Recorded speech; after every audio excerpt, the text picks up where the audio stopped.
ॐ यो ब्रह्माणं विदधाति पूर्वं यो वै वेदांश्च प्रणीणाति तस्मै तन्मदेवमात्मबुद्धिप्रकाशं मुमुक्षुर्वै शरणमहं प्रपद्ये।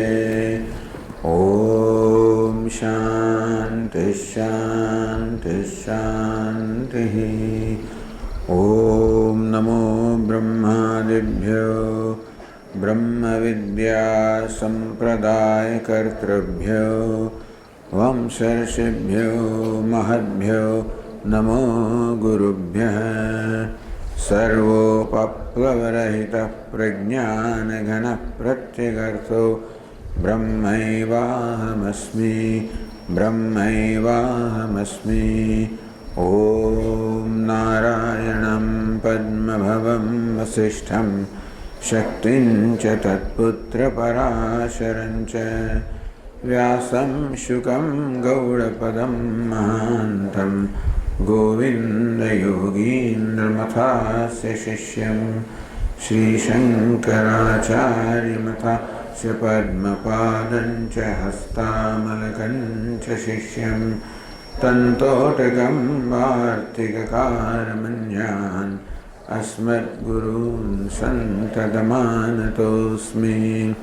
श्रुतिस्मृतिपुराणानाम् आलयं करुणालयं नमामि भगवत्पादं शङ्करं लोकशङ्करं शङ्करं शङ्कराचार्यं केशवं बादरायणं सूत्रभाष्यकृतौ वन्दे भगवन्तौ पुनः पुनः।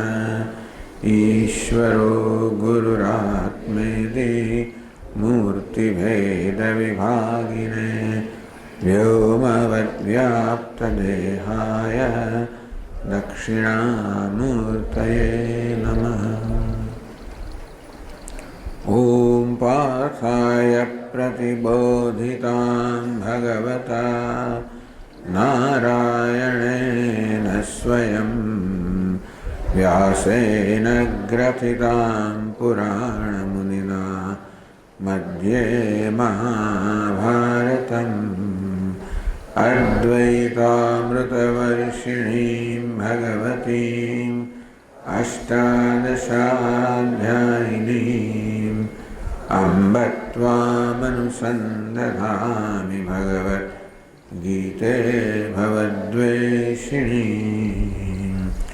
यं ब्रह्मा वरुणेन्द्ररुद्रमरुतः स्तुन्वन्ति दिव्यैस्तवैः वेदैः साङ्गपदक्रमोपनिषदैः गायन्ति यं सामगाः ध्यानावस्थिततद्गतेन मनसा पश्यन्ति यं योगिनः यस्यान्तन्न विदुःसुरगणाः देवाय तस्मै नमः। चौथा श्लोक। अर्जुन उवाच अपरं भवतो जन्म परं जन्म विवस्वतः कथमेतद्विजानीयाम् त्वमादौ प्रोक्तवानिति। श्रीभगवानुवाच बहूनि मे व्यतीतानि जन्मानि तव चार्जुन तान्यहं वेद सर्वाणि न त्वं वेत्थ परन्तप। त्वं वेत्थ परन्तप।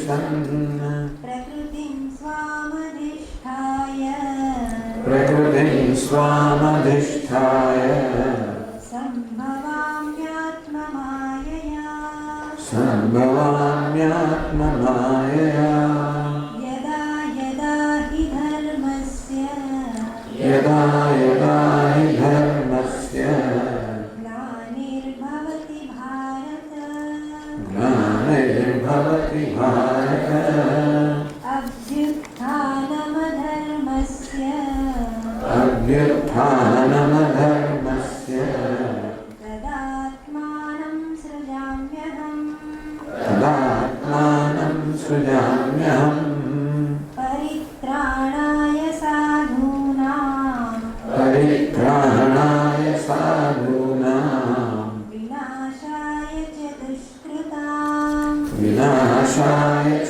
दुष्कृतां धर्मसंस्थापनार्थाय सम्भवामि युगे युगे सम्भवामि युगे युगे। प्रकृतिं स्वामधिष्ठाय संभवामि आत्ममाया। ભગવાન કે મારી પ્રકૃતિને મારી માયાને વશમાં કરીને આત્મમાયા મારી માયાથી સંભવામી હું યોગ્ય ઉપાધિ કે યોગ્ય દેહ ગ્રહણ કરું છું। તો યદા ક્યારે કરો? યદા યદા हि धर्मस्य ग्लानिर्भवति। ભગવાન આપને આ પ્રકારે અવતાર લેવાની જરૂર ક્યારે પડે છે? यदा धर्मस्य ग्लानिः भवति, धर्मની ગ્લાનિ થાય છે। ધર્મ વિશે શંકરાચાર્ય મહારાજ કહે છે જગત સ્થિતિ કારણમ। આ ધર્મ વિશે આપણી આ પ્રકારની માન્યતા છે જગત સ્થિતિ કારણમ। આ સમગ્ર જગતની સ્થિતિ માટે, જગતમાં સંવાદિતા માટે, જગતમાં કોઈ પ્રકારનો સંઘર્ષ ના હોય, જગતમાં સર્વત્ર સંવાદિતા હોય અને તેથી જગતમાં સર્વત્ર સુખ હોય। જે સંવાદિતા છે ત્યાં સુખ છે, જ્યાં વિસંવાદિતા છે ત્યાં દુઃખ છે। આમ ધર્મ શબ્દનો એક અર્થ કર્યો કે જગતની અંદર જે નિયતિ છે, કાયદો છે, એનું નામ ધર્મ, જે સમગ્ર જગતને ધારણ કરે છે। જગત સ્થિતિ કારણ। જગતના બધા જ તત્વો આ રીતે એક સંવાદિતાથી એક નિયમને અનુસરીને વર્તે છે। સૂર્ય પણ એના સમય પ્રમાણે ઉદય થાય, અસ્ત થાય, સૂર્યનો, ચંદ્રનો, તારાઓનો, સર્વનો, એની બધી પ્રવૃત્તિ એ પ્રકારે નિયમ પ્રમાણે થાય છે। કુદરતના બધા જ તત્વો નિયમને અનુસરે છે। એ હોવાને કારણે સર્વત્ર સંવાદિતા છે, સર્વત્ર સહકાર છે। હવે મનુષ્ય સિવાયના બીજા જે તત્વો છે એમને તો આ નિયમનો ભંગ કરવાની સ્વતંત્રતા નથી। એ પ્રકારે જ એમને રચવામાં આવ્યા છે જેથી એ સ્વાભાવિક રીતે આ નિયમનું પાલન કરે છે। એક મનુષ્યને ભગવાને ફ્રી વિલ આપ્યું છે, અર્થાત આ કર્મની, સંકલ્પની કંઈક સ્વતંત્રતા આપી છે જેથી મનુષ્ય પોતે નક્કી કરી શકે શું કરવું, શું ન કરવું, કર્તુમ અકર્તુમ અન્યથા વા કર્તુમ, કરવું કે નહીં, કરવું હોય તો કેમ કરવું, આ પ્રકારે નક્કી કરવાની કંઈક સ્વતંત્રતા ભગવાને મનુષ્યને આપી છે। મનુષ્ય પણ જે યોગ્ય છે એ કરે। દરેક પરિસ્થિતિમાં જે કરવું જોઈએ તે કરે, જે મારા માટે યોગ્ય છે, જે મને છાજે એવું છે। હું મનુષ્ય છું, મને છાજે એ પ્રકારે વર્તવું જોઈએ। હું પિતા છું, પુત્ર છું, માતા છું, હું નાગરિક છું વગેરે। દરેકનો આ પ્રકારનો એક સ્ટેટસ હોય છે, દરેકને આ પ્રકારનો એક મોભો હોય છે। બસ એ મોભાને, સ્ટેટસને અનુસરીને આપણે વર્તીએ તો આપણું વર્તન યોગ્ય હોય, આપણું વર્તન એવું હોય જેથી આપણને પોતાને પણ આપણું પોતાનું પણ કલ્યાણ કરનારું હોય અને અન્યનું પણ કલ્યાણ કરનારું હોય. અન્નમ ધર્મ, જેનું આચરણ કરવાથી આપણું પણ કલ્યાણ થાય અને એ દ્વારા અન્યનું પણ કલ્યાણ થાય. એ સામે ધર્મ કેવો હોય? એ ધર્મ સમર્પણના રૂપમાં હોય, ત્યાગના રૂપમાં હોય, સેવાના રૂપમાં હોય, પરોપકારના રૂપમાં હોય. આપણે ત્યાં ફરજ એ કર્તવ્ય, આ ફરજમાં કર્તવ્ય હંમેશા કંઈ ને કંઈ ત્યાગ રહેલો છે, સેવા રહેલી છે, સમર્પણ રહેલું છે. પત્નીની પતિ પ્રત્યે ફરજ હોય તો પતિની અનુકૂળતા માટે પત્ની એ પ્રકારનો ભોગ આપે અને પતિ એ પ્રકારે પત્નીની અનુકૂળતાનો ભોગ આપે. આમ પરસ્પરમ ભાવ એમ થાય. જો બધા જ મનુષ્યો આ પ્રકારે કર્તવ્યનું પાલન કરે, ધર્મનું પાલન કરે, પોતાની જે છાજે છે એ પ્રકારે વર્તે, દરેક સ્થિતિમાં જે યોગ્ય છે એ પ્રકારે વર્તે, એ વર્તવામાં કષ્ટ સહન કરવું પડે તો સહન કરે, કે જે કરવું જોઈએ એ કરવું વધારે મહત્વનું છે.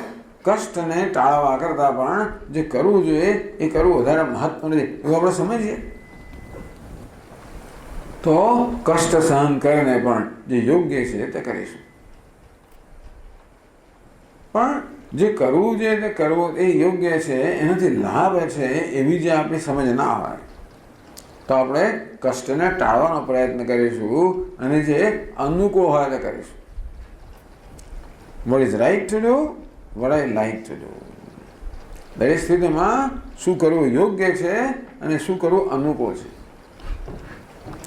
અનુકૂળ શું હોય? જે મારા રાગ દ્વેષને અનુસરીને હોય, જો મને કોઈ પ્રકારનું કષ્ટ ના પડતું હોય, બીજાનું જે થાય તે કરવું, મારા પોતાના સ્વાર્થ હંમેશા મારા પોતાના જ લાભને હું જોતો હોઉં, એ દ્વારા બીજાને ગેરલાભ થતો હોય એ પણ ચિંતા ન કરતો હોઉં.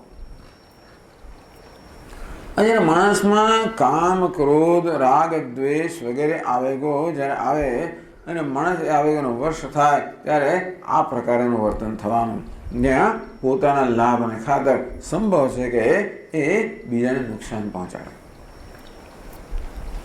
એ પ્રકારે જ્યારે સમાજ આ પ્રકારે વર્તતો થાય ત્યારે બધાને છેવટે બીજાનું નુકસાન દ્વારા મને પણ નુકસાન થવાનું જ છે.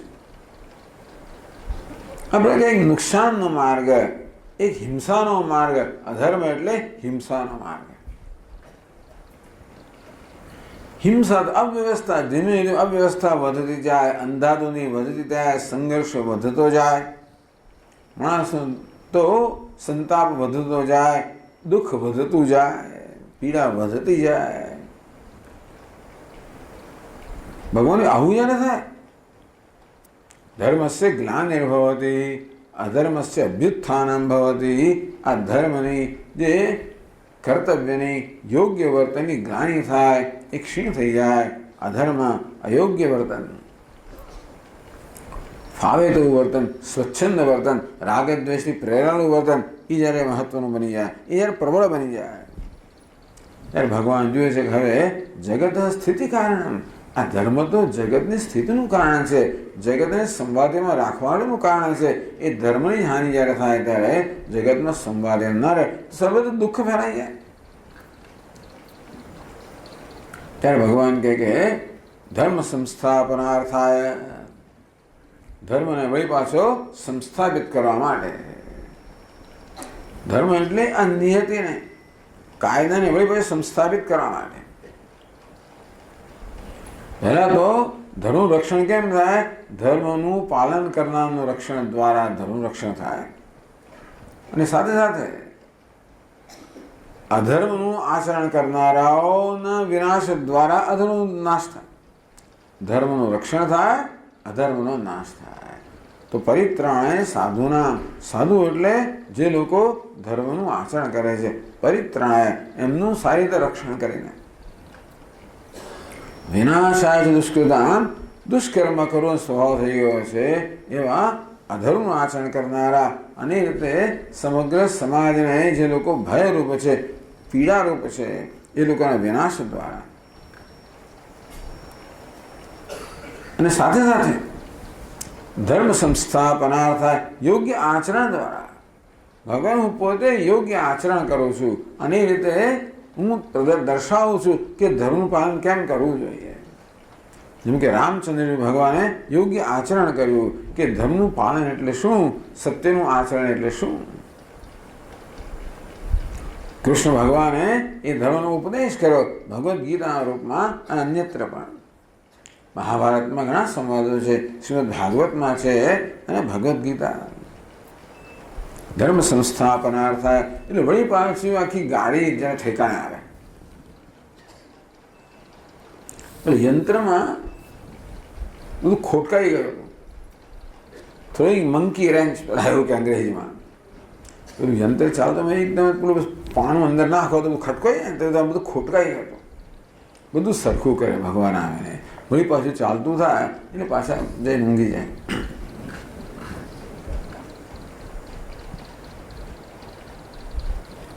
તો ભગવાન કહે છે કે અત્યારે તારી સમક્ષ જે બેઠેલો છું એ હું કોણ છું? અજન્મા અજોપી સન અવ્યયાત્મા, જેનો જન્મ નથી, જેનું મૃત્યુ નથી, જે ઈશ્વર છે, જે ઐશ્વર્યશાળી છે, એવો હું આ રૂપમાં તારી સમક્ષ બેઠેલો છું.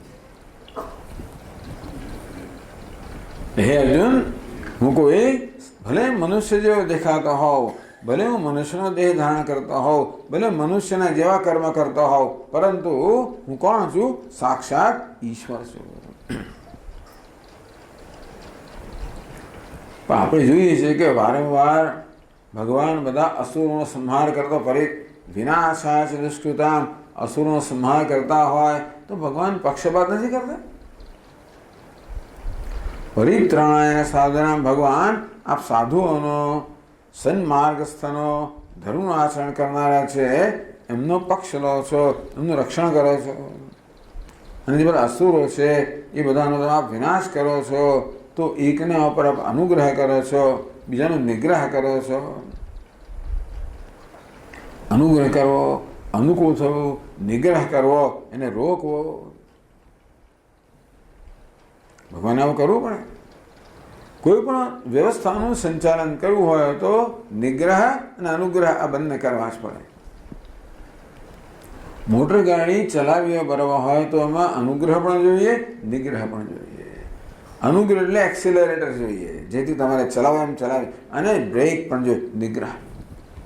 કારણ કે મોટર ગાડી જરા વધારે પડતી ઝડપથી જઈ રહી છે, ઊંધી દિશામાં જઈ રહી છે વગેરે, તો બ્રેક પણ જોઈએ, નિગ્રહ જોઈએ. રસ્તો હવે સરળ છે તો અનુગ્રહ પણ જોઈએ, એક્સિલરેટર પણ જોઈએ. પેલો સારથી રથ ચલાવતો હોય ત્યારે ઘોડા પર ક્યારેક અનુગ્રહ કરે, ઘોડા બરોબર ચાલી રહ્યા છે તો એમની લગામ છૂટી મૂકે, એમને દોડવા દે. લાગે ઘોડા વધારે પડતા ઝડપ જઈ રહ્યા છે, ખોટી દિશામાં જઈ રહ્યા, તો નિગ્રહ કરે, લગામ ખેંચે.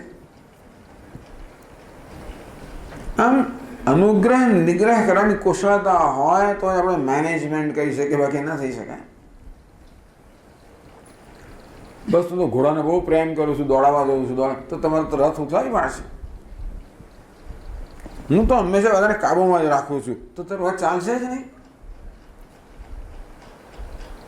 આમ દરેક સંબંધમાં, પિતાને પુત્રનો સંબંધ હોય, માતાને પુત્ર, દરેક સંબંધમાં અનુગ્રહ અને નિગ્રહ.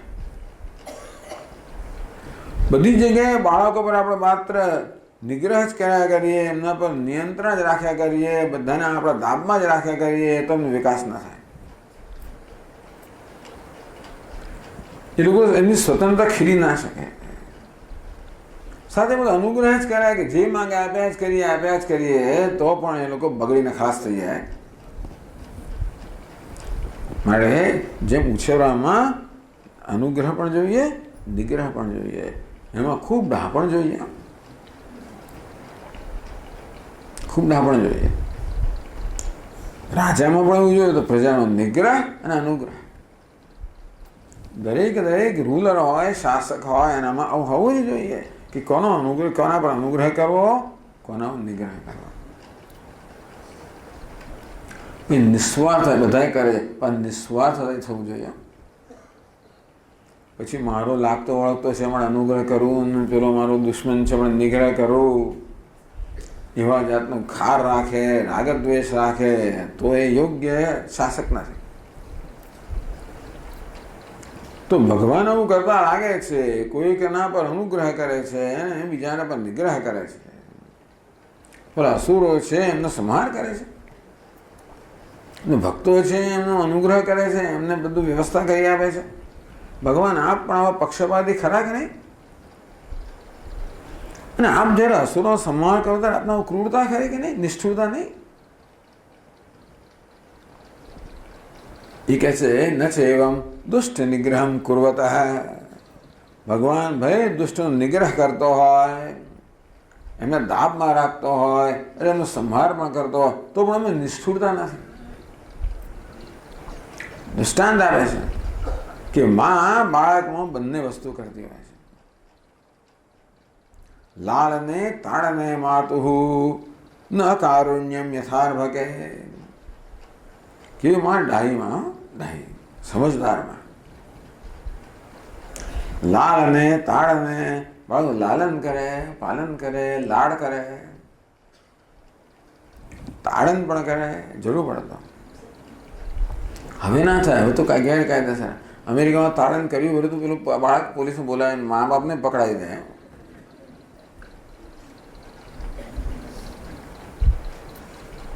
પહેલા બધું 60 વાગે ચમચમ વિદ્યા આવે ધમધમ એવું માનતા હતા લોકો. ચાલો એ આપણે છોડો. ટૂંકમાં હું નથી કહેતો કે બાળકને આપણે લાળન કરવું જોઈએ, પણ નિગ્રહ તો જરૂરી છે. અમેરિકામાં એમ નિગ્રહ તો કરે, ગ્રાઉન્ડિંગ કરે નાખે. ગ્રાઉન્ડિંગ એટલે શું? 3 કલાક નીચે બેસો, કોઈ ટીવી નહીં જોવાનું, નીચે બેસમેન્ટમાં બહાર નહીં નીકળવાનું. ગ્રાઉન્ડિંગ કરે. હવે કંઈક સજાઓ કરે ખરા જ્યારે જરૂરી હોય ત્યારે. તો પર કહે માં જ્યારે પોતાના દીકરા પર આવી રીતે નિગ્રહ કરતી જણાય ત્યારે શું એમાં નિષ્ઠુરતા છે કે નહીં? આ બંને ખરેખર તો બાળકના હિતને ધ્યાનમાં રાખીને જ કરવામાં આવે છે. એટલે માનું દ્રષ્ટાંત આપે. બીજા કોઈનું આપવામાં જરા મુશ્કેલી છે, પણ માનું દ્રષ્ટાંત આપે કે માં તો બાળકને પ્રેમનું સ્વરૂપ જ હોય. એના માટે કદાચ એને કંઈ કરવું પડે તોય પણ બહુ જ કમ અને કરતી હોય, પણ લાગે કે હવે બાળક જો એ પ્રકારે વર્તવાથી પોતાને નુકસાન કરનારું છે તો એને વર્તનમાંથી રોકવું તો પડે ને. એટલે માં બાળકને જે કરે બધું બાળકના હિત માટે કરે. એને લાડ કરે તો એના હિતમાં, એનું તાડન કરે કે નિગ્રહ એમના હિતમાં. માએ બિચારી માણસ છે એટલે બધું 100% તો ના થાય.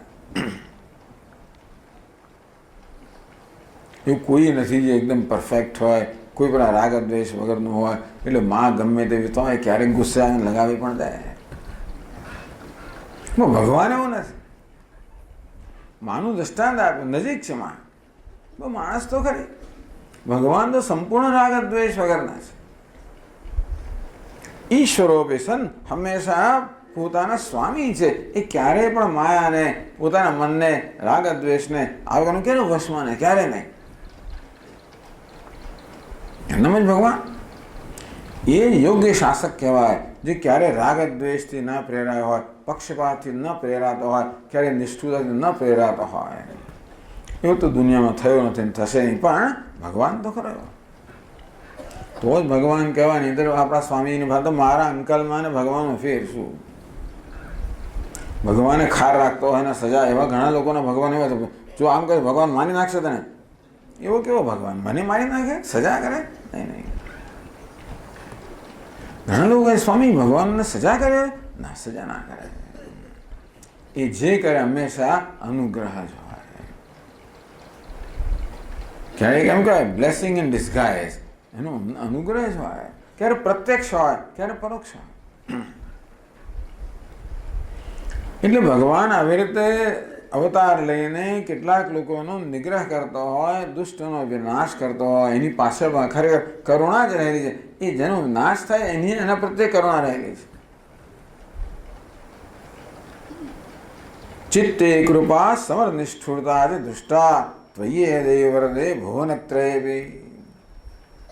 હે દેવી, હે માં, ભુવનત્રયે આ ત્રણેય ગુણો તું જે કેવી છે.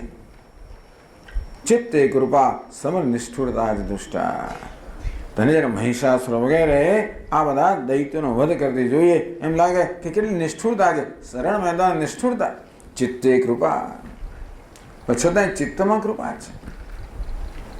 આવું આપણી બધી આ બધું તો એ વિચાર કરો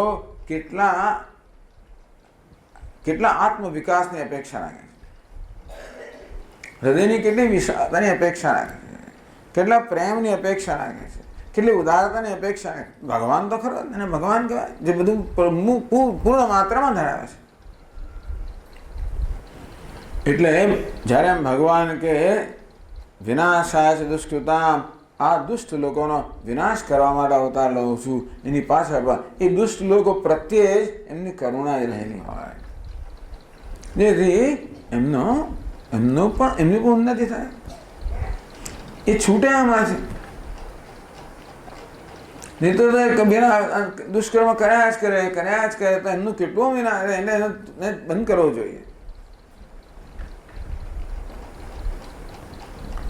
આ પ્રમાણે ભગવાને પોતાના અવતારનું પ્રયોજન કર્યું. ભગવાનનો આ અવતાર છે તો એમાં જાણીને આપણને શું કે આપણને ફાયદો ખરો. એટલે ભગવાન પછીના 9મા શ્લોકમાં કહે છે,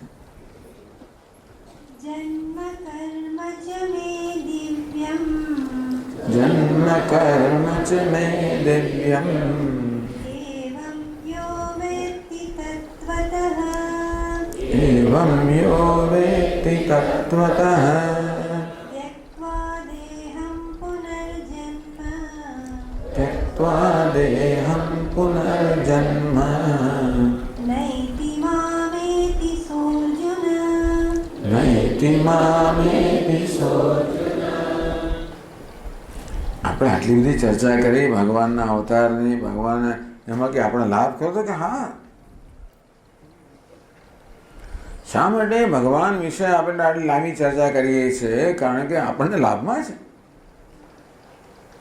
ભગવાન કે જે મને બરોબર સમજે છે એ મુક્ત થઈ જાય છે. આમ ભગવાનને યથાર્થ રીતે સમજવા તો બધી જ વસ્તુઓને યથાર્થ રીતે સમજી શકીએ આપણે. ઉપનિષદ કહે છે સર્વમ ખલ્વિદમ બ્રહ્મ, આ સર્વ બ્રહ્મ છે,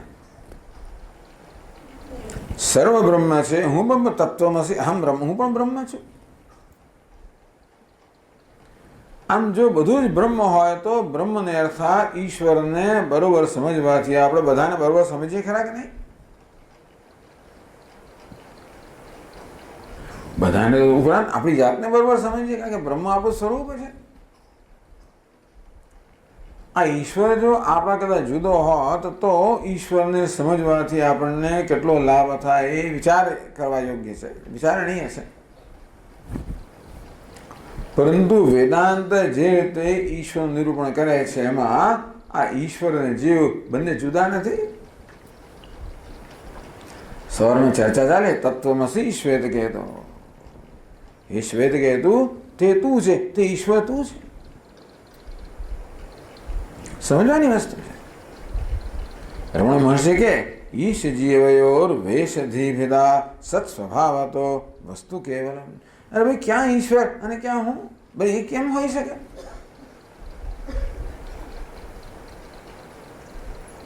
વિવેકે ચોડામણો પ્રશ્ન પૂછે, ક્યાં સૂર્ય ને ક્યાં પેલો આગિયો, ક્યાં મેરુ પર્વત ને ક્યાં એક અણુ, ક્યાં સમુદ્ર ને ક્યાં એક ખાબોચિયું, આ બંને એક હોઈ શકે?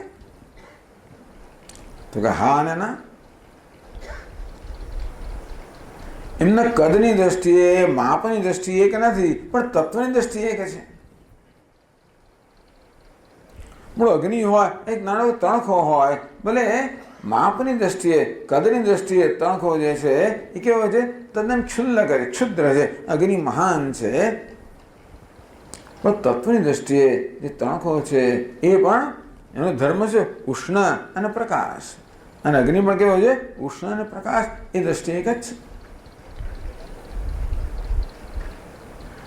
જેવી રીતે આ એક મોટી કંઠી હોય અને એક નાની વાળી હોય, એની કદમાં અને બધામાં બહુ ફેર છે.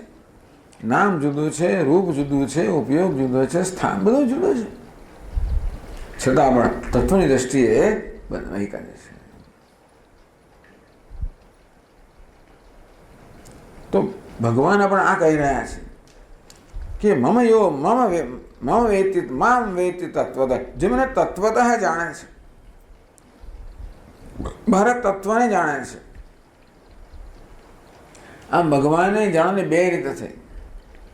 એ તો ભગવાનના પરાક્રમો કહો, ભગવાનની લીલાઓ કહો, એ પણ બહુ મહત્વની વસ્તુ છે.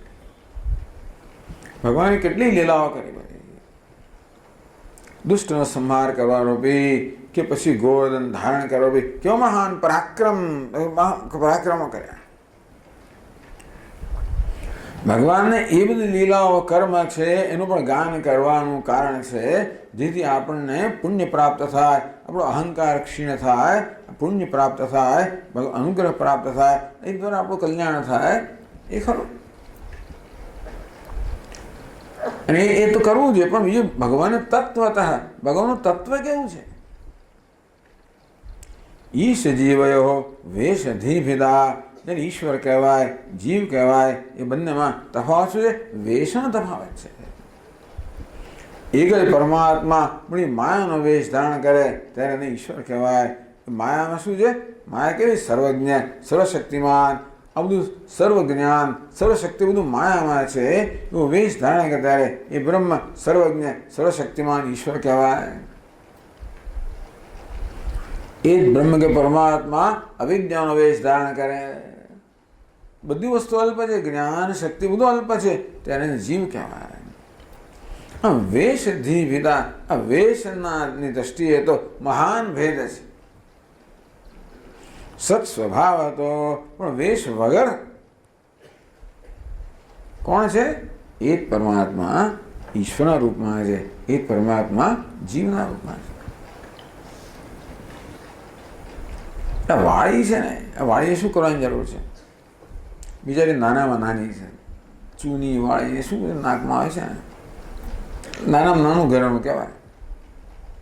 બીજા હમણાં કડા હોય અને હમણાં બે ત્રણ તોલાના હોય, અને ક્યાં બિચારું.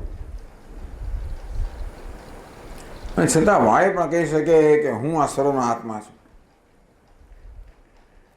ક્યારે કહી શકે? આ બિચારી નાકની નથની હોય, એ પોતાના નથનીપણાનો ત્યાગ કરીને હું સોનું છું એ પ્રકારે પોતાનો અહંભાવ સ્થાપિત કરે. આ ઘડો નાનકડો હોય એમ કે હું માટી છું, જે હકીકત છે. આમ કદની દ્રષ્ટિએ આ બિચારું નાનકડું છે, બીજા કરતાં નાનું છે, બીજા કરતાં મોટું છે, બરાબર, પણ તત્વની દ્રષ્ટિએ માટી છે. આ નાનકડી કુલડી પોતાને માટી જાણે ત્યારે એને બધું જ જાણી લીધું, બધાનો આત્મા છું. તે રીતે આ જીવ પણ જ્યારે જાણે કે તત્વ તો હું કોણ છું? હું એ સચ્ચિદાનંદ છું, જે ઈશ્વર છે. મમ યો વેત્તિ તત્વતઃ, ભગવાન એ તત્વતઃ જે મને જાણે છે. જન્મ કર્મ સમે દિવ્યમ, ભગવાન કે મારો જન્મ પણ દિવ્ય છે અને કર્મ પણ દિવ્ય છે. દિવ્ય કોને કહેવાય? અર્થ કરે અપ્રાકૃત. એક પ્રકૃતિમાંથી જન્મેલું અને એક પ્રકૃતિથી પર. તો ત્રીજા અધ્યાયમાં ભગવાને કહ્યું પ્રકૃતે ક્રિયમાણાની ગુણૈ કર્માણિ સર્વશઃ અહંકાર વિમૂઢાત્મા કર્તાહમિતિ મન્યતે. કે બધા જ કર્મ ખરેખર તો આ ઉપાધિ થઈ રહ્યા છે, વેશથી થઈ રહ્યા છે. અહીંયા આગળ બે વસ્તુઓ સમાઈ રહેલી છે. હું એ શબ્દનો જરા પ્રયોગ કર્યો ને ત્યારે એમાં બે વસ્તુનો સંયોગ છે. કોનો? એક તો હું એટલે પુરુષનો, પરમાત્માનો, ચૈતન્યનો, અને બીજો કયો છે? પ્રકૃતિ, પુરુષ અને પ્રકૃતિ. વેશ ધારણ કરનાર અભિનેતા અને વેશ, એ બેનો સંયોગ થઈને હું બન્યો, અહંકાર બન્યો. તો ભગવાન હું કે એમાં એ જ બે રસ રહ્યા કે એ જ પુરુષ અને પ્રકૃતિ. ત્યાં પ્રકૃતિ એટલે સર્વજ્ઞ, સર્વશક્તિમાન, અને પુરુષ એટલે સચ્ચિદાનંદ. અહીંયા પ્રકૃતિ એટલે અલ્પજ્ઞ, અલ્પશક્તિમાન, પુરુષ એટલે એ સચ્ચિદાનંદ. તો જ્યારે પ્રકૃતિના સ્તરે જે થાય એને પ્રાકૃત કહેવાય. આ બધા કર્મ કોણ કરે છે? પ્રકૃતિ કરે છે. જેમાં પંખા ફરે છે ને, આ પંખા કેવી ફરે ખબર છે? વીજળીની સન્નિધિમાં પંખો ફરે છે. વીજળી ફરતી નથી, વીજળી માત્ર છે, એની સન્નિધિમાં મોટર ફરે છે. ખરું ને? વીજળી નથી ફરતી, સન્નિધિમાં મોટર હોય, એમાં પેલું મેગ્નેટિક ફિલ્ડ ઉત્પન્ન થાય, એને કારણે પેલું ફરવા માંડે, એટલે આ પંખો ફરવાનું કામ કોણ કરે છે? પંખો. કોની સન્નિધિમાં? વીજળીની. વીજળી ના હોય તો પંખો ના ફરી શકે, પણ વીજળી ફરતી નથી, વીજળીની હાજરીમાં સન્નિધિમાં ફરે છે. તેવી રીતે આ ચૈતન્ય સન્નિધિની અંદર આ દેહમાં બુદ્ધિ ઉપાધિ ચેતન મનથી મને બધું કર્મ કરે છે. ચૈતન્ય કર્મ કરતું નથી, એ માત્ર સન્નિધિ રૂપ છે, માત્ર હોય છે જ એની સન્નિધિમાં સર્વ થાય છે. જેમ સૂર્યની સન્નિધિમાં બધા જીવો પ્રવૃત્ત બનતા હોય છે, તેમ ઈશ્વરની અંદર પણ એ ચૈતન્ય સન્નિધિમાં એ માયા છે, આ બધો વ્યવહાર કરતી હોય છે. એટલે ઉપાધિના સ્તરે જોઈએ, વેશના સ્તરે જોઈએ તો ઈશ્વરમાં અને જીવમાં કોઈ સરખાપણ નથી. તત્વથી જોઈએ તો જન્મ કર્મ છે મેં દિવ્ય. ભગવાન કે મારો જન્મ દિવ્ય છે. હું જન્મ લેતો જણાતો હોવા છતાં જન્મ લેતો નથી. જાત એવા જાણે કે જન્મ લઉં છું, જાણે કે દેવકીના ગર્ભમાં હું નિવાસ કરું છું, અને જાણે કે મેં જન્મ લીધો, એવું લોકો વ્યવહારમાં એવું લાગે, પરંતુ મારા સ્વરૂપથી હું જે સચ્ચિદાનંદ છું, ચૈતન્ય છું, એનો કોઈ જન્મ નથી. અજોપી સન્નાવ્યવયાત્મા. મારો જન્મ થતો જણાય ત્યારે પણ કેવો છું? અજન્મા છું. મારું મૃત્યુ થતું જણાય ત્યારે પણ કેવો છું? અવ્યય છું. અને આ બધું કર્મ કરી રહ્યો તેનું કશું કરતો નથી. ભાઈ ભગવાન કે અર્જુન તું એમ માને છે કે મેં પેલાનો નાશ કર્યો ને હું કંઈ કરતો નથી.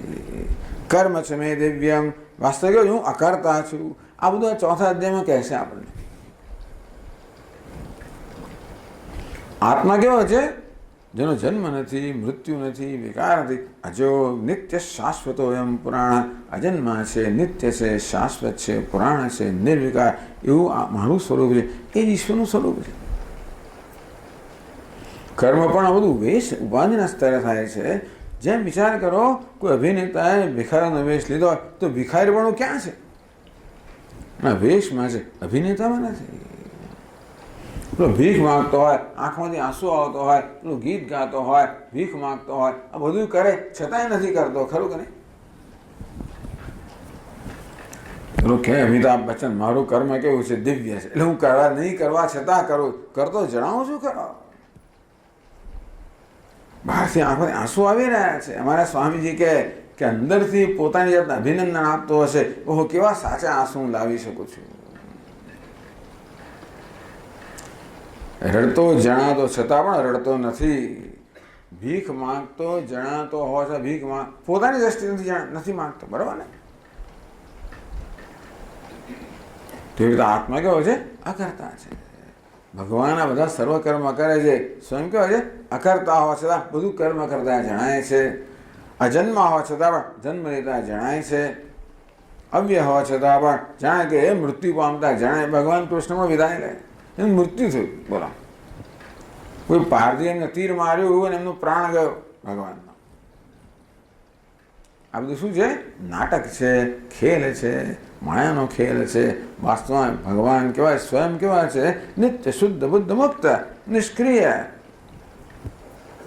અકર્તા. એટલે હે અર્જુન, જે જ્ઞાની પુરુષો જોઈ શકે છે, ભગવાનને સમજી શકે છે કે આ બધું કર્મ કરી રહ્યા છે, પણ સ્વયં અકર્તા છે. ભગવાનનો જાણે જન્મ થયો, ભલે આપણે ઉજાવતા હોય, પણ સ્વયં કેવા છે? અજન્મા છે. જન્મ કર્મ છે મેં દિવ્ય. મારો જન્મ પણ દિવ્ય અપ્રાકૃત છે. અર્થાત જન્મ જાણે કે જન્મ છે, વાસ્તવમાં જન્મ નથી. જાણે કર્મ છે, વાસ્તવમાં નથી. એવું જો ભગવાનને સમજે છે તો ભગવાન માટે બરોબર છે. તો આપણને શું? એટલે આપણે આપણી જાતને સમજીએ કે જે ભગવાન છે આપણે છે તત્વતઃ. વેશના દ્રષ્ટિએ ભગવાન જે છે તેવું નથી, પણ તત્વની દ્રષ્ટિએ ભગવાન જે છે, કારણ કે જે પેલો વેશ ધારણ કરનાર છે, જે સચ્ચિદાનંદ પરમાત્મા, એ જ આ વેશ ધારણ કરનાર છે. માટે એ વેશમાં રહેલા પરમાત્માનું બરોબર ઓળખવું, તો આ વેશમાં રહેલા પરમાત્મા પણ ઓળખ્યો ને. એટલા બધા એની ચર્ચા કરીએ છીએ. આપણે ભગવાનને બરોબર એટલો ઓળખવા માંગીએ છીએ જેથી આપણી જાતને બરોબર ઓળખી શકીએ. જન્મ કર્મ ભાઈ, માત્ર ભગવાનનો જન્મ દિવ્ય નહીં, આપણો જન્મ એ દિવ્ય છે. એનું કર્મ, આપણું કર્મ એ દિવ્ય જ છે. હા, તો બહુ સારું કહેવાય. તો મને જરા કંઈક કહેવાય દિવ્ય. હા, અહંકાર વિમૂઢાત્મા કરતા, તો અહંકારથી મૂળ થયેલો મનુષ્ય મારે હું કર્મ કરી રહ્યો છું, વાસ્તવમાં નૈવ કિંચિત કરોમિ, હું કંઈ કર્મ કરતો નથી. આ બધી આગળ ચર્ચા આવશે. પણ જેમ ભગવાન અકર્તા અજન્મા છે, અકર્તા છે, તેમ ભગવાન જે છે એ જ આત્મા હું છું. હું પણ અજન્મા છું, હું પણ અકર્તા છું. આમ ભગવાનને તત્વતઃ સમજવાથી આપણે આપણી જાતને તત્વ સમજીએ. બસ પછી કંઈ રહ્યું નહીં સમજવા. હો, હું અજન્મા છું, મારો જન્મ નથી, મૃત્યુ નથી, અજો નિત્ય શાશ્વતમ પુરાણ, અજન્મા છું, નિત્ય છું, નિર્વિકાર છું, અકર્તા છું, અભોક્તા, નિત્ય મુક્ત છું. એ કહે છે કે પુનર્જન્મ નહીં મામેતિ સૂર્ય, એનો ફરી પુનર્જન્મ, એનો ફરી જન્મ થતો નથી. આ તો અહીં મુક્ત થઈ જાય છે, આ જ્ઞાનથી મુક્ત થઈ જાય છે. બંધન કોને કહેવાય? અજ્ઞાનને કારણે બંધન છે. ખરેખર આત્મા ક્યારે બંધાયેલો નથી. હું તો બંધાયેલા છીએ જ નહીં, માનીએ છીએ કે બંધાયેલા છે. પેલી કથા તો ભૂતકાળમાં કહી હશે, પેલા ગુરુ અને શિષ્યની કથા. એક જંગલમાં શિષ્ય ગુરુ સાથે રહે, ગુરુજીની સેવા કરે, ગુરુજીના ચરણે રહીને અભ્યાસ કરે, ગુરુજીનું બધું કામ પણ કરે. તો ઘણી બધી ફરજમાં એક ફરજ એવી હતી, ગુરુજી પાસે 4 ગાયો હતી. આ શિષ્ય સવારે વહેલા ઉઠીને આ બધી ગાયોને જંગલમાં લઈ જવાની, ચરાવી, બપોરે પાછી લાવે, પાછી બાંધે, પછી બાકીના પછી ગુરુજી પાસે અભ્યાસ કરે, બધું કરે. એક દિવસ જ્યારે ગાયોને ચરાવીને પાછો આવ્યો અને પછી ગાયોને ખૂંટા સાથે દોરડાથી બાંધી દેવાની, તો ગાય એક પછી એક બાંધી, 3 ગાયો તો બાંધી, પણ ચોથી ગાયનું પેલું કાંદનું દોરડું હતું એ કંઈ મળ્યું નહીં, ને કંઈ ખોવાઈ ગયું, કે લઈ ગયું, શું થયું ખબર ના પડે. ગાયને બાંધવી કેમ? અને બાંધી તો ગાય જતી રહે, ચાલી જાય. ગુરુજી પાસે ગયો, ગુરુજી આવું થયું છે. ગુરુજી તું તારે ગાયને બાંધ ને, મારા દોરડું તો ખોવાઈ ગયું છે, ક્યાંથી બાંધું? અરે તું બાંધ ને, તું જેમ રોજ બાંધે છે એમ બાંધ. પેલા એમ કાંઈ સાઠે બુદ્ધિ નાખી લાગે, શું કહે સમજ ના પડે. છતાં આજ્ઞાંગિત શિષ્ય તો આજનો તો કોઈ ઓળખે બોલે હવે તો કે એમને સમજ ના પડે.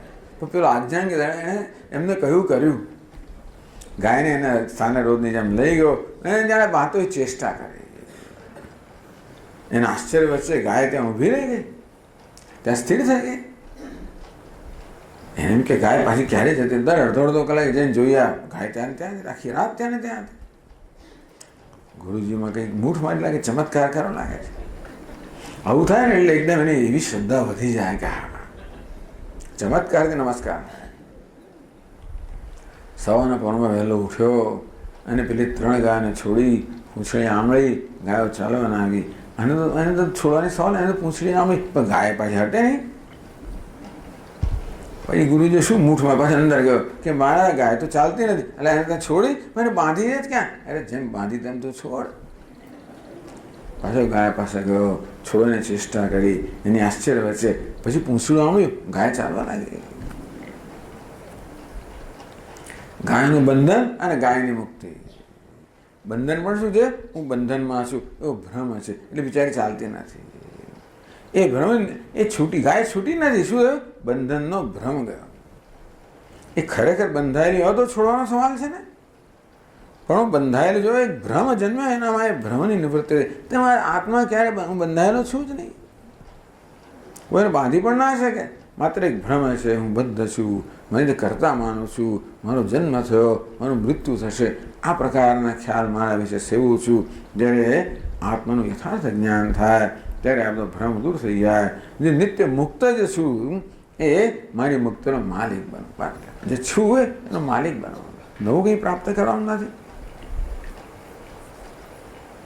ત્યક્ત્વા દેહમ પુનર્જન્મ નૈતિ મામેતિ સોર્જન.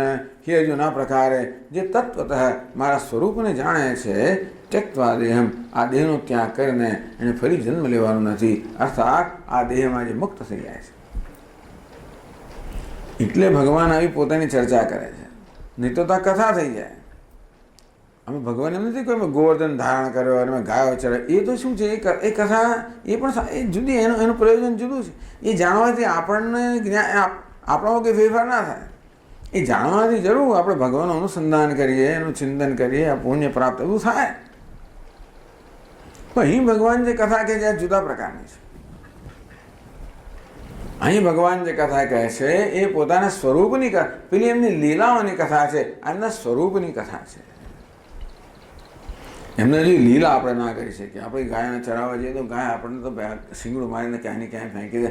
દૂધ દવા જઈએ તોય પણ કશો આપણે દાદ ના આપે. એમને જો આપણે કરી ના શકીએ. એને ગોપીને કંઈ કરવા કે જે તમે છો મારે ટૂંકમાં એ બધા દૂર જ રહેવું, એમના જેવું કંઈ કરવા પ્રયત્ન કરવો નહીં.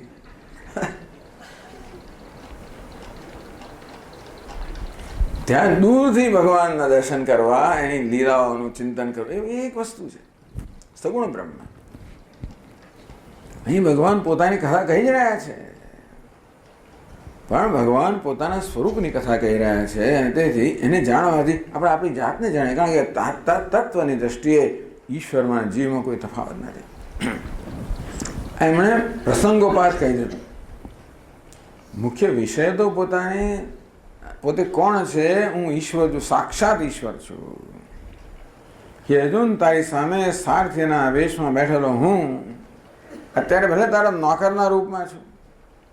ભગવાને નોકરનું કર્તવ્ય સ્વીકારી લીધું ને.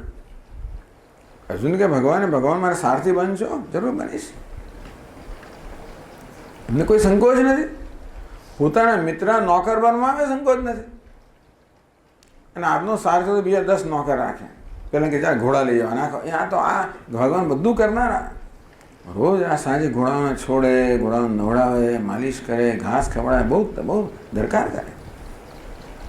અને પેલા એનું જે રથ છે એના પૈડામાં પણ પછી ગ્રીસ બીસ લગાવો, બધું કરતા હશે ને. કેટલા બાણો વાગ્યા હોય, બધું સરખું કરતા હશે. વ્યવસ્થિત કામ કરે ત્યારે જન્મ કર્યો, આ બધું કરવા છતાં હું કંઈ કરતો નથી.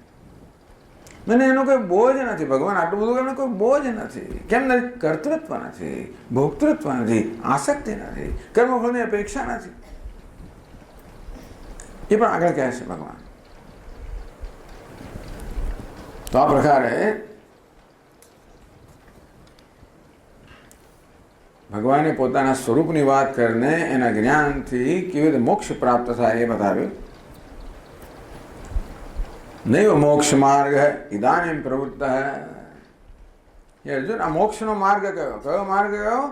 ભગવાનના સ્વરૂપનું જ્ઞાન, એટલે આત્માના સ્વરૂપનું જ્ઞાન, અને એટલે મોક્ષનું સાધન. જ્ઞાનથી કેમ મોક્ષ પ્રાપ્ત થાય? કારણ કે ખરેખર બંધન નામની વસ્તુ છે નહીં, એટલા માટે. જેમ પેલી ગાય ખરેખર બંધાયેલી નથી, હું બંધાયેલી છું, માત્ર ભ્રમ જ સેવે છે, એટલે ખરેખર એ બંને મુક્ત નથી કરવામાં જરૂર નથી, માત્ર ભ્રમની નિવૃત્તિ છે. તેમ જીવ ભલે પોતાને બંધ માનતો હોય, ભલે મારો જન્મ થયો એવું માનતો હોવ, મારું મૃત્યુ થવાનું એમ માનતો હોવ, એમ કરીને ડરતો હોવ, હું બીજા બધા કદાચ જુદો છું અને તેને એકલો અટુલો છે એમ માનતો હોવ, આ દુનિયાથી મારે ધ્યાન રાખવું પડે છે, સંભાળવું પડે. સ્વામીજી કોઈનો વિશ્વાસ ના મૂકાય, આમ ના કરતા તેમ ના કરતા, એમ કરે સતત દઈને ચાલતો હોવ, આ બધું ભલે હોય. આ બધું કેમ છે?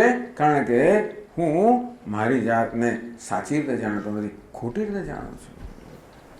આ બધી દુનિયાની બધો સંતાપ માત્ર અજ્ઞાનમાંથી અને ભ્રમમાંથી જ જન્મેલો છે. બાકી દુઃખ કે શોકનું જગતમાં કોઈ કારણ જ નથી. વેદાંત શાસ્ત્ર કહે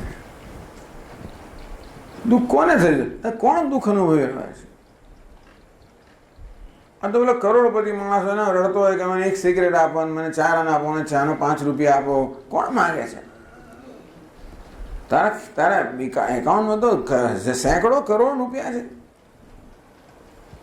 એના મગજમાં ભૂસું ભરાઈ ગયું, હું ભિખારી વેશ પહેરીને અભિનય કરે, ભૂસું ભરાઈ ગયું, હું ભિખારી છું. અને ખરેખર ભિખારીને માંગતો હોય, રડતો હોય. એને ધનવાન બનવાનું નથી, હું ભિખારી છું, એ ભ્રમમાંથી મુક્ત થવાનું છે. ખરું કે નહીં? તેમ જીવાત્માએ એને કે મુક્ત થવાનું નથી, હું બંધનમાં છું, એ ભ્રમમાંથી નિવૃત્ત થવાનું છે. એટલા માટે જ્ઞાન આ મોક્ષનું સાધન છે. તો જ્ઞાન મોક્ષનું સાક્ષાત સાધન છે. આ મોક્ષ માર્ગ, આ જ્ઞાન માર્ગ, જેનો ઉપદેશ ભગવાને અર્જુનને કર્યો, ન ઇદાનીમ પ્રવૃત્ત, એમ ના માનવું કે હે અર્જુન આ મોક્ષ માર્ગ આજકાલનો છે. ભગવાન કંઈક નવી વસ્તુ મને કહી રહ્યા છે. ભગવાન આપે આખો ચીલો શરૂ કર્યો તો આપણે જરા થોડું ડર લાગે. એ નવી દવાઓ શોધાતી ને આજકાલ, મોટી મોટી ફાર્માસ્યુટિકલ કંપનીઓ નવી નવી દવાઓ શોધે, પછી એનો પ્રયોગ કરે. એને એ લોકો કે ટ્રાયલ. લોકો પ્રયોગ કરે ને પછી એની કેવી અસર થાય છે એની પછી નોંધ લે અને પછી એમાંથી નક્કી કરે કે આ દવા ચાલે છે નથી ચાલતી વગેરે. કોણ તૈયાર થાય એના માટે? તો પૈસા આપે છે એ લોકો. હિન્દુસ્તાનના બિચારા ગરીબ લોકો તૈયાર થાય, પૈસા મળતા હોય તો ચાલો પ્રયોગ કરો અમારા પર. પણ આપણે પ્રયોગ ના કરવા દઈએ. એ પુરવાર થયું તો એમ પ્રયોગ કરવા દઈએ. આપણે કશી વસ્તુનો ક્યારે એનો ઉપયોગ કરીએ એ વસ્તુ પુરવાર થયેલી હોય ત્યારે. તો જ્ઞાન માર્ગનું અનુસરણ ક્યારે કરીએ? એ પુરવાર થયેલો હોય ત્યારે. એ પુરવાર ક્યારે થયો? અનેક લોકો પણ આ માર્ગ પર પહેલા ચાલી ગયા હોય, એ બધાનો લાભ મળ્યો હોય અને જ્ઞાનથી મોક્ષ પ્રાપ્ત કર્યો હોય, એ જાતની વસ્તુ પુરવાર થઈ ગયો અનુભવથી, તો આપણે એનું અનુસરણ કરીએ. બાકી કોઈ પ્રેક્ટિકલ માણસ અનુસરણ ના કરે. આપણે તો ના કરીએ. કેટલાય પેકેજ રોજ રોજ આવે છે, નવા આવે છે બધા. આપણે તો ચેતીએ કે ભગવાન આ કરવા જેવું છે કે નહીં.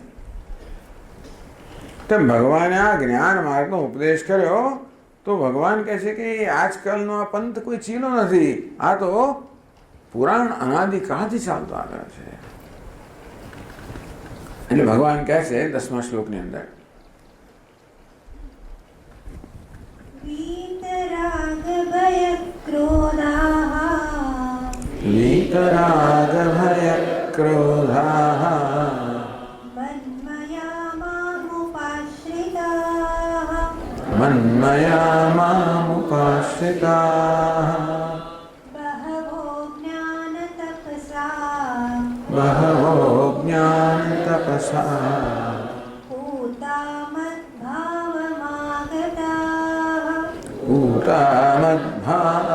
મદ્ભાવમાગતા.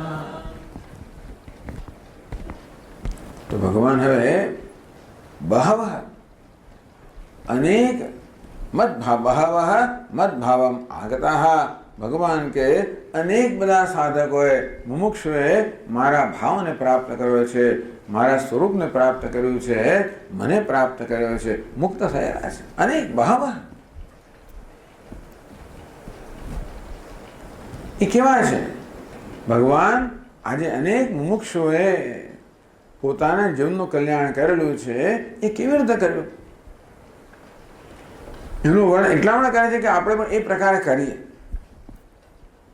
તો આ જ્ઞાન અનુસરણ કરવા માટે આ તો રેખાચિત્ર નાની એક શ્લોકમાં અગત્યની વસ્તુ કહી દે છે આપણે. આના જ વિચારોનો વિસ્તાર અનેક શ્લોકોમાં બધી જગ્યાએ થયેલો છે. ભગવાનની એક રીત છે, એક શ્લોકમાં બધું કહી દે, પછી એની વસ્તુ અનેક શ્લોકમાં મળે. તો બહવ અનેક બધા સાધકો મદભાવમ આગતા, મારા ભાવને મારા સ્વરૂપને પ્રાપ્ત થયેલા છે, મારી સાથે ઐક્યને પ્રાપ્ત થયેલા છે, અને એ રીતે એમણે મુક્તિ પ્રાપ્ત કરી છે. કેવી રીતે? વીતરાગ ભય ક્રોધા. પહેલું પગથિયું કહ્યું વીતરાગ ભય ક્રોધા. રાગ, ભય અને ક્રોધ. વીતાહ યેભ્ય, જેમનામાંથી રાગ ભય અને ક્રોધ જતા રહ્યા છે. આ સમજવા જેવું છે. જેમણે રાગ દ્વેષનો ત્યાગ કર્યો છે એમ નહીં, રાગ દ્વેષ જેમનામાંથી જતા રહ્યા છે તો સારામાં સારું થાય. આપણે કોઈને કાઢી મૂકે તો પાછો આવી જાય, પાછો એને જાતે જ જતો રહે તો પાછો ના આવે.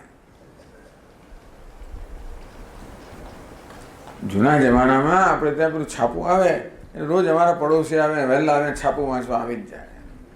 ઘરમાં કોઈ છાપું વાંચે પહેલાં એ ઉઠાવી લે હાથમાં, બેસી જ જાય વાંચવા. અમારા પિતાજી બિચારા છાપું એના હાથમાં જ ના આવે. પાછળ રોજ સવારના પરમાં આવે, રોજ ચા પીવડાવવી પડે, તો કરવું પડે.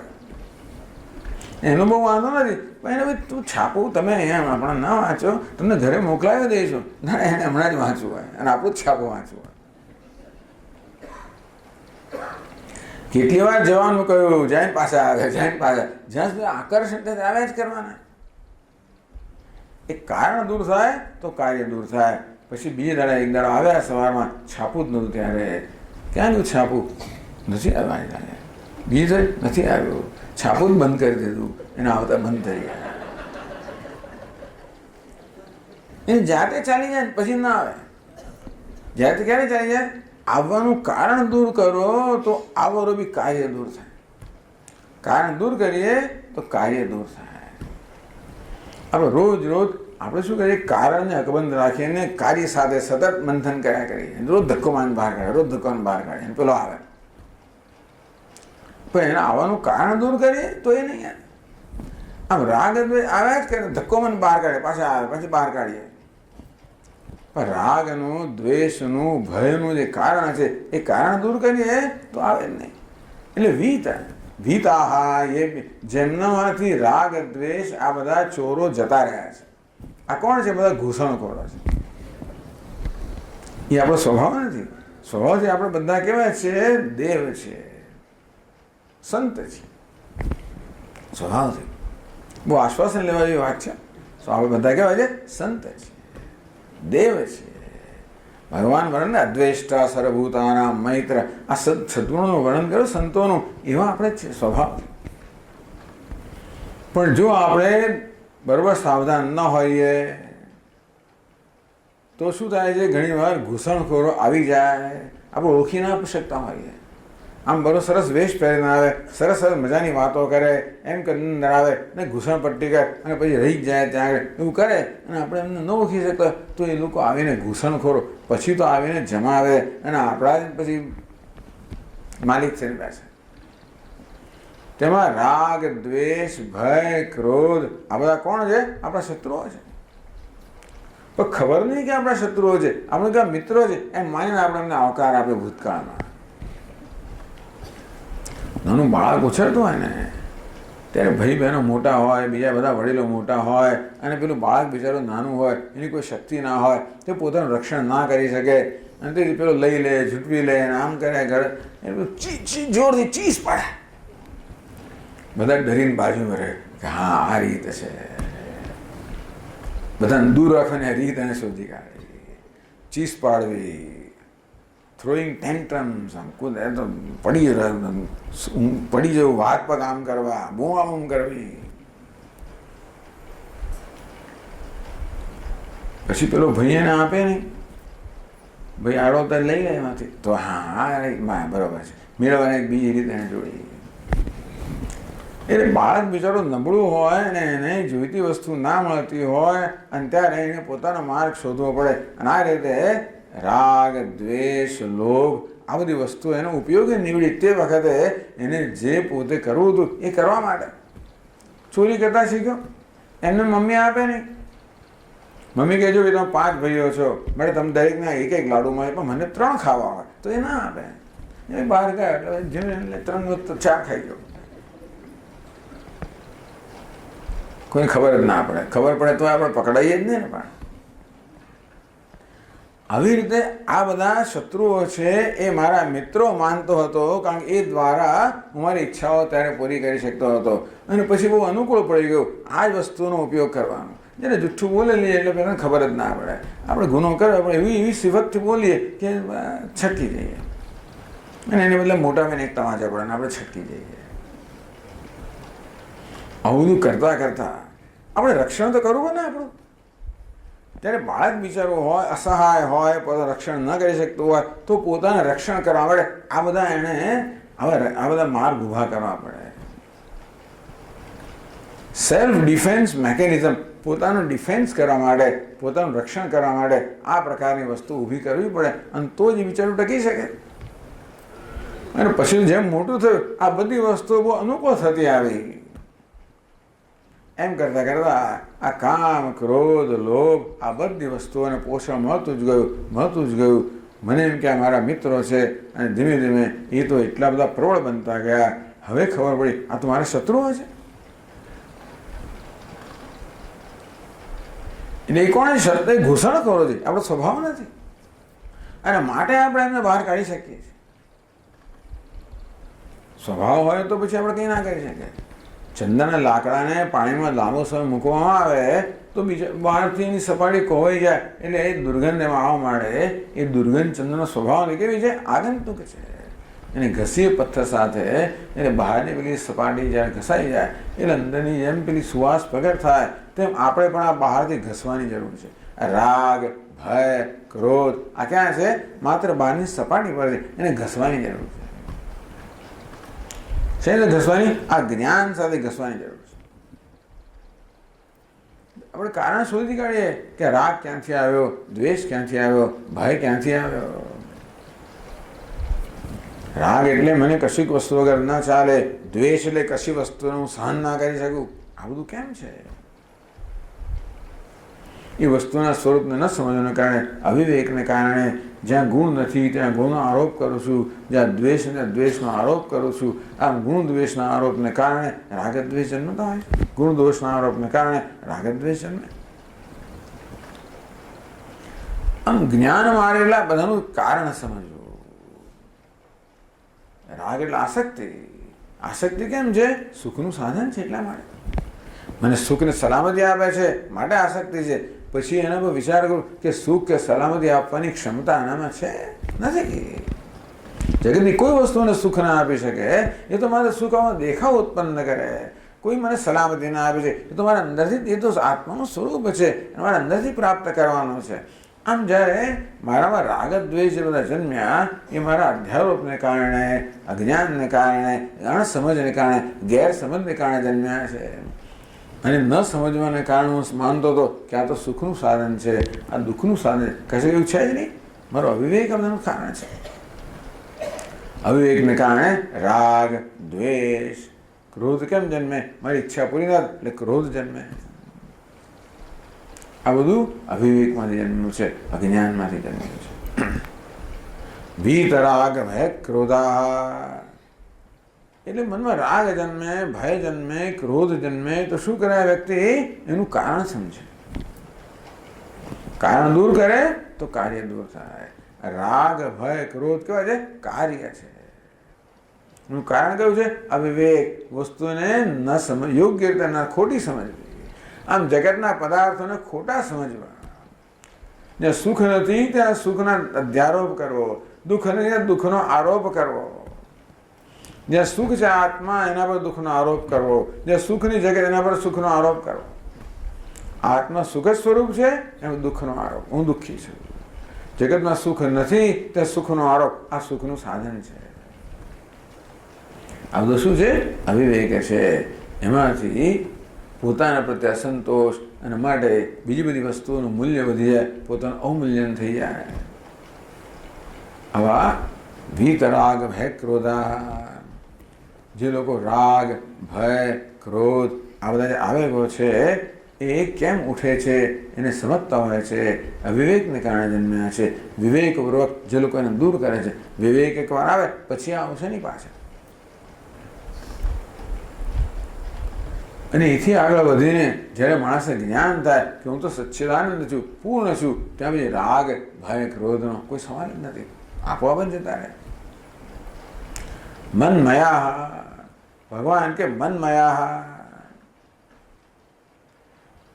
મારું જ્ઞાન પ્રાપ્ત કરનારા બ્રહ્મવિદ, મને જાણનારા જ્ઞાની પુરુષો. મામ ઉપાશ્રિતા, માત્ર જે લોકો મારો જ આશ્રય લે છે, કેવલ માત્ર જ્ઞાનના જ નિષ્ઠ છે. બહવ જ્ઞાન તપસા, જ્ઞાન રૂપી તપશ્ચર્યાથી, આ જ્ઞાનની તપશ્ચર્યા. કયું જ્ઞાન? અહમ બ્રહ્માસ્મિ, હું બ્રહ્મ છું, સર્વ બ્રહ્મ છે. કશો પણ મનમાં પ્રશ્ન ઉઠે ને, આ એક દવા તમે રાખો તો બધા રોગનો એક જ ઉપાય છે. શું? આ હું બ્રહ્મ છું, સર્વ બ્રહ્મ છે. સર્વમ બ્રહ્મ ઉપનિષદમ, આ સર્વ બ્રહ્મ છે.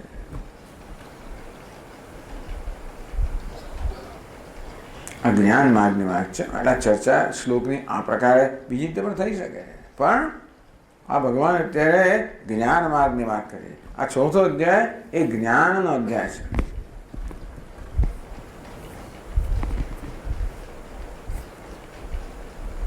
માનવની ઈચ્છા જન્મી કે મને પેલું જોઈએ છે, તરત પૂછ્યું કોને જોઈએ છે? રમણ મહર્ષિ માટે બહુ પ્રસિદ્ધ વસ્તુ છે. કોઈ જઈને એમને પૂછે કે મહર્ષિ ભગવાન ઈશ્વર ક્યાં છે, તો તરત પ્રશ્ન પૂછે. કોણ પ્રશ્ન પૂછે છે? પ્રશ્ન પૂછનાર કોણ છે? પેલા એ વિચાર કર, પછી તું પૂછ કે પ્રશ્નની જરૂર રહેશે કે નહીં રહેતી. તેવું તો મનમાં ઈચ્છા જન્મી, એ તો પ્રશ્નમાં કોને ઈચ્છા જન્મે છે? હું કોણ છું જેના ઈચ્છા જન્મે છે?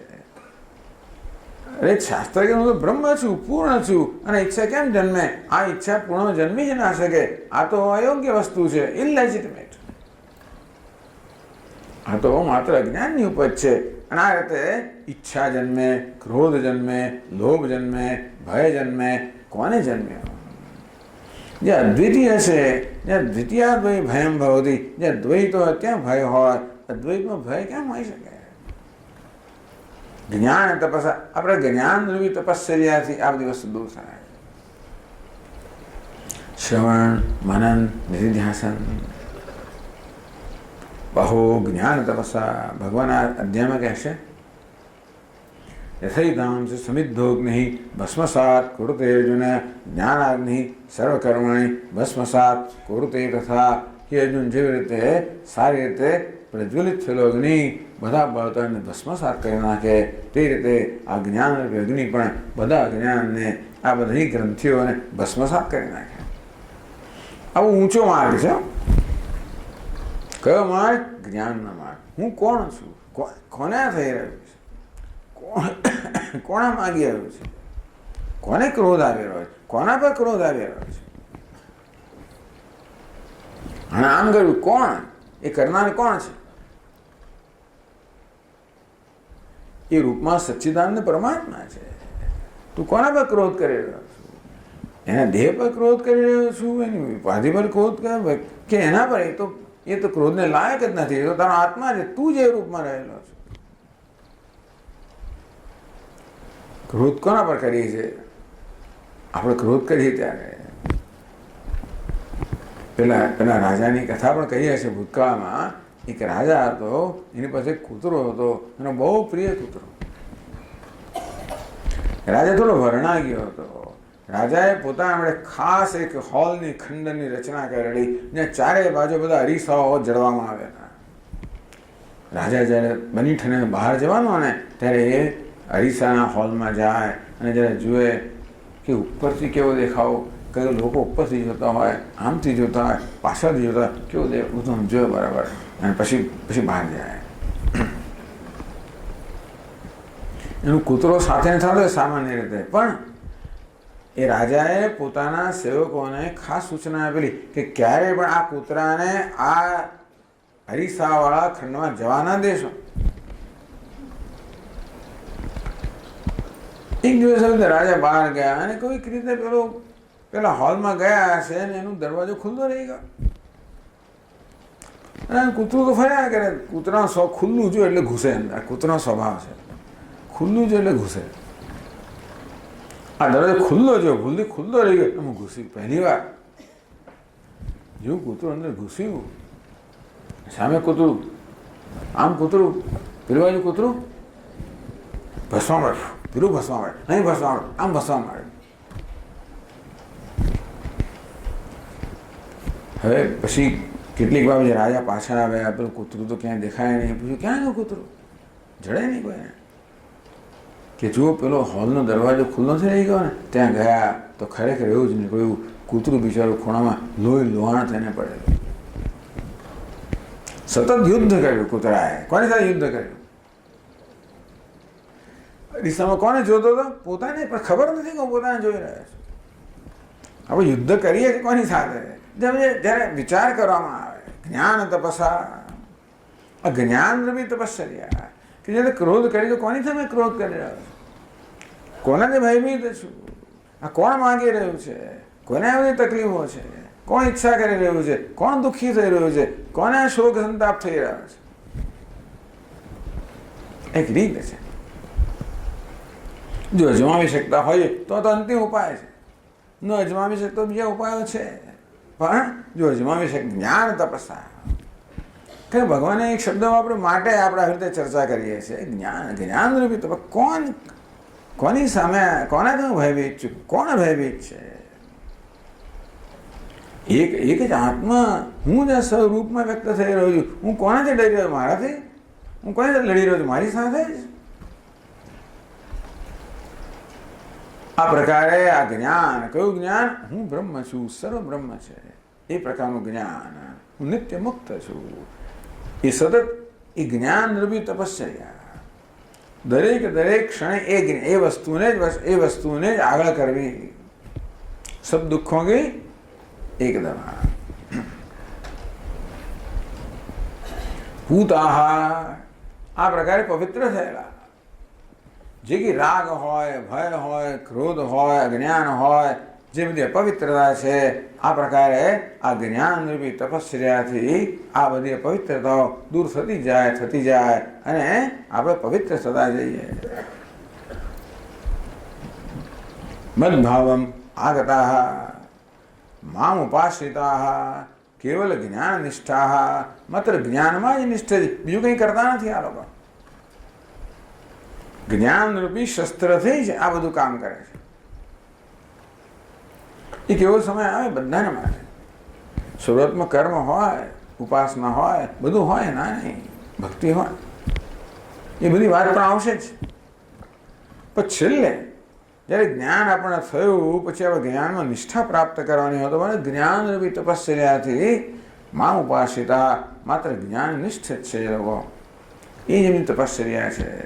મદભાવમ આગતા, સર્વ રીતે બધી અપવિત્રતા કે મલિનતા, અજ્ઞાન રૂપી છેલ્લી મલિનતા દૂર કરીને જે લોકો પવિત્ર થયા છે, અર્થાત જે લોકો પોતાના સ્વરૂપમાં નિષ્ઠ થયા છે, મદભાવમ આગતા, એ લોકો મારા ભાવને, મારા સ્વરૂપને પ્રાપ્ત કરે છે, અર્થાત મુક્ત બને છે. અથવા વીતરાગ ભય ક્રોધા, આપણે માટે કહીએ તો જ્યાં રાગ, ભય, ક્રોધ મનમાં જન્મે ત્યારે એને સતત દૂર કરવા જોઈએ. કે રાગ, દ્વેષ, આ ભય, ક્રોધ મારા શત્રુઓ છે, એટલે કે એમને પોષણ આપવાથી હું મારી જાતને નુકસાન કરી રહ્યો છું. એટલે પ્રતિપક્ષ ભાવના દ્વારા એમને દૂર કરવા. ક્રોધ જન્મ્યો હોય કોઈના પ્રત્યે, કોઈ કશું કર્યું હોય, મારું અપમાન કર્યું, કંઈ કર્યું હોય, અને ક્રોધને કારણ પણ હોય, એ જ લાગનો સ્વામી, ક્રોધને કારણ હોય, પણ છતાં હું ક્રોધ કરું તો સૌથી પહેલો મારી જાતને નુકસાન કરું છું. એ જાણીને ક્રોધ ન કરવો જોઈએ, કારણ કે ક્રોધ મારો જ શત્રુ છે. તો ક્રોધ જન્મ્યો તો શું કરું? ક્ષમાની ભાવના સ્થાપિત કરું, ક્ષમા કરો. જો ઉદાર દિલ રાખો. ભૂલ થઈ ગઈ, નથી થઈ ગઈ, ભૂલ કરી છે એ કરી. ભૂલ કોઈ કરે જ નહીં, ભૂલ થઈ જ જાય. કોઈ ક્રોધ કરે નહીં, ક્રોધ થઈ જ જાય. તો ક્રોધ કરે, કોઈ ક્રોધ કરતું જ નથી, ક્રોધ થઈ જતો હોય છે. Nobody gets angry, anger gets everybody.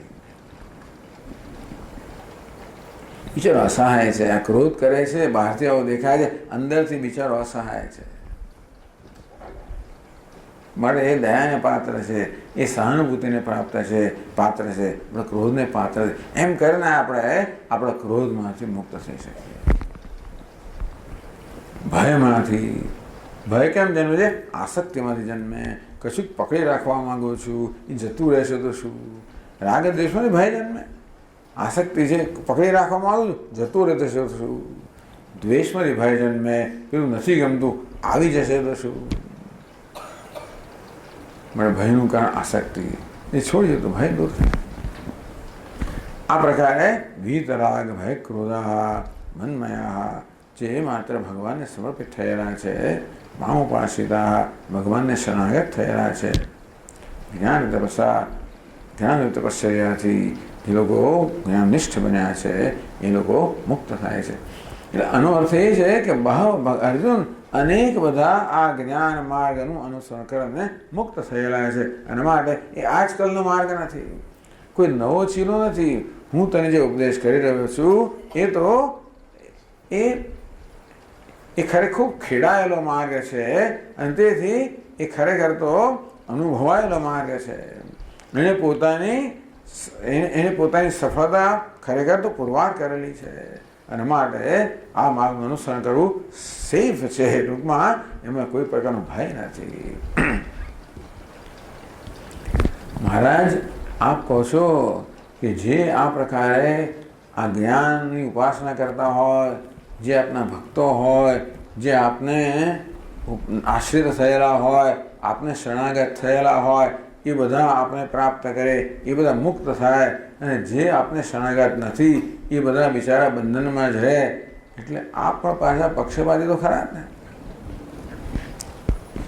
બધા કે મુક્ત થતા નથી, બધા થાય છે. કોઈ કેટલા થાય?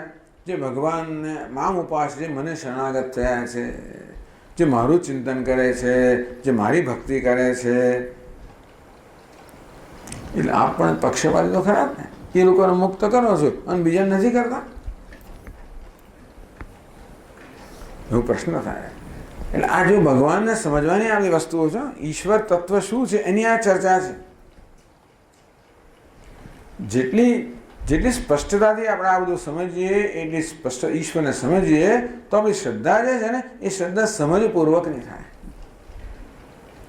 માત્ર શ્રદ્ધા હોવી એટલું પર્યાપ્ત નથી, પણ સમજપૂર્વકની શ્રદ્ધા હોય તો ડગી ના જાય. શ્રદ્ધા તો આપણને હોય છે, પણ કેવી શ્રદ્ધા હોય છે?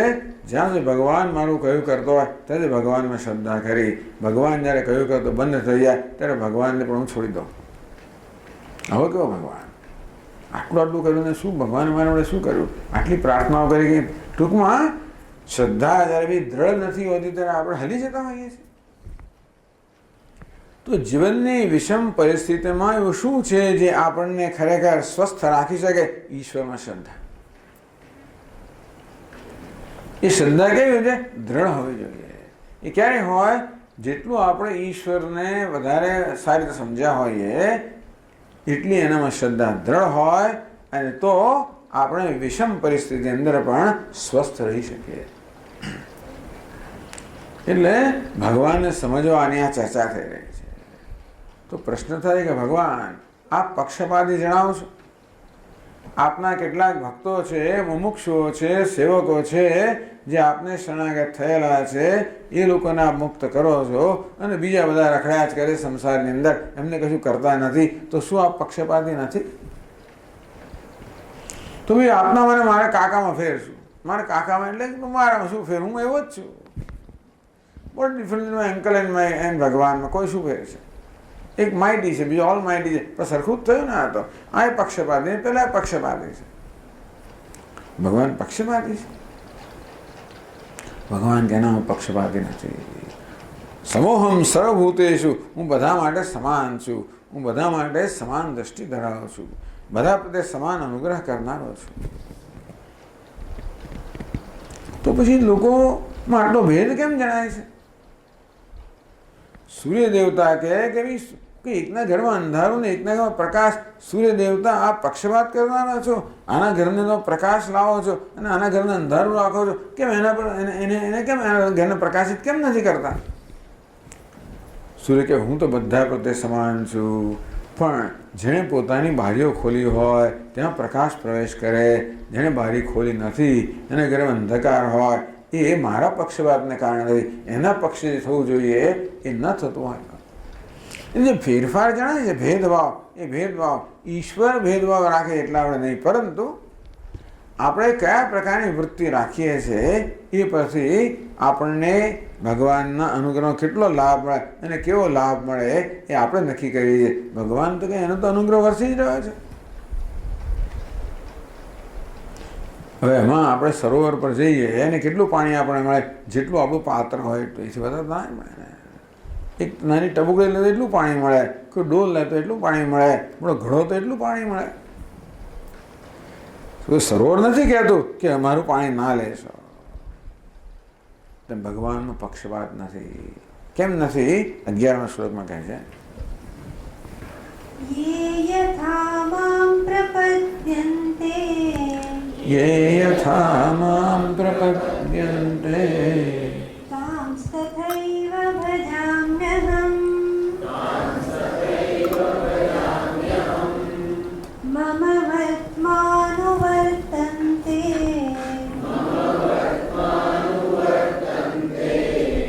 मनुष्याः पार्थ सर्वशः.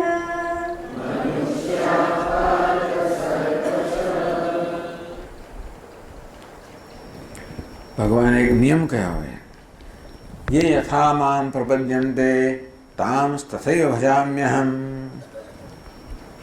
ये એટલે જે મનુષ્યો, જે ભક્તો મામ યથા પ્રપદ્યન્તે, જે પ્રકારે મને પ્રાર્થના કરે છે, જે વસ્તુ મારી પાસે માંગે છે, તાંસ તથૈવ ભજા, એ વસ્તુ એમને આપું છું. જે લોકો મારી પાસે જે માંગે છે એ વસ્તુ એમને આપું છું. લોકો જુદી જ વસ્તુ માંગે છે માટે એમને જુદું મળે છે. હું જુદું આપું છું એટલે હમણાં નહીં, પણ કારણ કે ભક્તો મારી પાસે જુદી જુદી વસ્તુની માંગણી કરે છે અને માટે એમને જુદું જુદું મળે છે. મારા દ્વાર બધા માટે ખુલ્લા છે, મારો અનુગ્રહ બધા માટે સમાન છે, પરંતુ દરેક જણ પોતાની ઈચ્છા પ્રમાણે પ્રાપ્ત કરે છે. ये यथा मां प्रपद्यन्ते, જે રીતે, જે કારણથી, જે પ્રયોજનથી લોકો મારો આશ્રય લે છે, મને પ્રાર્થના કરે છે, મને શરણાગત થાય છે, મારી પાસે માગણી કરે છે, એ જ રીતે, એ પ્રકારે, એક પ્રયોજનથી હું એના પર અનુગ્રહ કરું. હું તો અનુગ્રહ કરું જ છું. તાંસ ભજામ્યહમ, ભજામી અર્થ હું તો અનુગ્રહ કરું જ છું બધા પર, પણ જે મારી પાસે જે પ્રકારે માગણી કરે એ પ્રકારે એ લોકો અનુગ્રહનો અનુભવ કરે છે. એટલે કે મારામાં પક્ષપાત છે એવું નથી, માત્ર એ લોકો એમની ઈચ્છાઓ જુદી છે માટે એ લોકો જુદા પ્રકારનો જાણે કે અનુગ્રહ પ્રાપ્ત કરે છે. કાલે આપણે એની આગળ ચર્ચા કરશું. ઓમ પૂર્ણમદઃ પૂર્ણમિદં પૂર્ણાત પૂર્ણમુદચ્યતે પૂર્ણસ્ય પૂર્ણમાદાય પૂર્ણમેવાવશિષ્યતે. ઓમ શાંતિ શાંતિ શાંતિ. શંકરં શંકરાચાર્યં કેશવં બાદરાયણં सूत्रभाष्यकृतौ वन्दे भगवन्तौ पुनः पुनः. ईश्वरो गुरुरात्मेति मूर्तिभेदविभागिने व्योमवद्व्याप्तदेहाय दक्षिणामूर्तये नमः. ॐ शान्तिः शान्तिः शान्तिः. हरि ओम. श्री गुरुभ्यो